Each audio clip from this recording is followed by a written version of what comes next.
Agama Islam yang paling benar di antara agama lainnya? Boleh dijelaskan dan minta perbandingannya Ustaz. Kebetulan ini pertanyaan anak saya yang di kelas 3 SD dan kebetulan juga sedang berada di sini. Tentu saja, agama Islam itu bukan agama baru.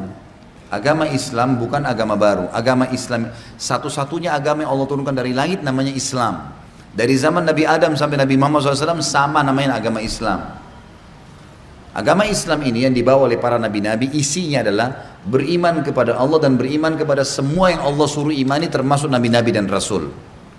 Waktu di zaman Nabi Musa alaihissalam, semua pengikut Nabi Musa dari Bani Israel yang beriman pada Allah, beriman pada Nabi Musa, beriman pada semua nabi sebelum Musa dan informasi yang nabi yang akan datang setelah Musa, Isa dan Nabi Muhammad SAW dikatakan dia Muslim pada saat itu.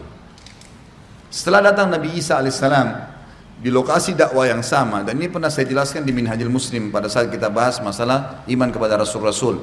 Waktu Nabi Isa alaihissalam datang, maka semua dari Bani Israel wajib beriman pada Isa. Kalau mereka tidak mau, seperti kasus orang Yahudi. Orang Yahudi ini divonis oleh orang Nasrani kafir. Kenapa? Karena mereka mengaku beriman sama Allah tapi masih menolak Rasul yang datang setelah Musa. Sementara nggak bisa, harus beriman kepada semuanya, tidak terkecuali. Cuma memang dengan datangnya Nabi Isa, kita imani pada saat itu orang itu mengimani Nabi Isa alaihissalam, mengimani Nabi Musa, tapi Nabi Musa tidak lagi dipakai syariatnya. Karena Taurat sudah dihapus oleh Injil. Semua pengikut Nabi Isa pada saat itu yang beriman pada Allah, beriman pada semua nabi-nabi yang disampaikan oleh Nabi Isa dan sebelumnya, dan juga datang setelahnya Nabi Muhammad SAW dijelaskan dalam surah Shad, ya, dalam surah Safat kalau tidak salah ya, yang menjelaskan Nabi Isa mengatakan, A'udzubillahi minasyaitonirrajim wa idz qala Isa ibn Maryam ya bani Israil inni rasulullah ilaikum musaddiqan lima baina yadayya minat taurati wa mubasysyiran bi rasulin ya'ti min ba'di ismuhu Ahmad al-ayat. Dan ingatlah ketika Isa berkata kepada Bani Israel, ya, aku diutus untuk kalian semua membenarkan apa ada yang dalam Taurat, gitu kan, tapi sudah dihapus dengan kitab yang saya bawa, Injil, dan menyampaikan berita gembira akan datang Nabi setelahku bernama Ahmad, Nabi Muhammad SAW. Nah, orang yang meyakini konsep ini, beriman pada Allah, beriman pada Nabi Isa, beriman pada semua nabi-nabi sebelumnya dan Nabi Muhammad yang akan datang, namanya Muslim.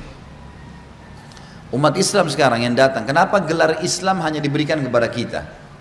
Kenapa yang mengaku pengikut Nabi Musa dikatakan Yahudi? Kenapa pengikut Nabi Isa dikatakan Nasrani, tidak dikatakan Islam lagi? Karena setelah datangnya Nabi Muhammad SAW, bentuk keimanan yang bisa dapat status Islam mengimani Allah dan mengimani semua nabi-nabi dan rasul, tidak boleh dibedain. Termasuk Nabi Muhammad SAW dikatakan Muslim. Itulah gelar Islam kita dapatkan, dan Islam ini tidak ada bedanya antara orang bule, orang Afrika, orang Arab, orang Melayu, selama dia iman kepada Allah, iman kepada semua nabi-nabi dan rasul. Kalau ada di antara kita yang mengatakan Isa bukan nabi, kafir. Musa bukan nabi, kafir.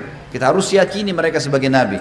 Kita harus yakin pernah turun kitab namanya Taurat dan Injil. Tapi hukum-hukum tidak lagi diterapkan. Karena sudah ada Rasul yang datang terakhir. Ini sebabnya kenapa kita diberikan predikat Muslim. Dan mereka sudah tidak lagi karena ada nabi yang ditolak oleh mereka. Ini bisa dibaca, tentunya ibu nanti bisa bacain anaknya. Sama-sama buka Quran di rumah. Al-Imran ayat 19, Al-Imran ayat 85. Ini semua menjelaskan tentang kebenaran Islam. Dan juga ada Al-Ma'idah ayat 3 menjelaskan kesempurnaan agama Islam di tengah-tengah ayatnya.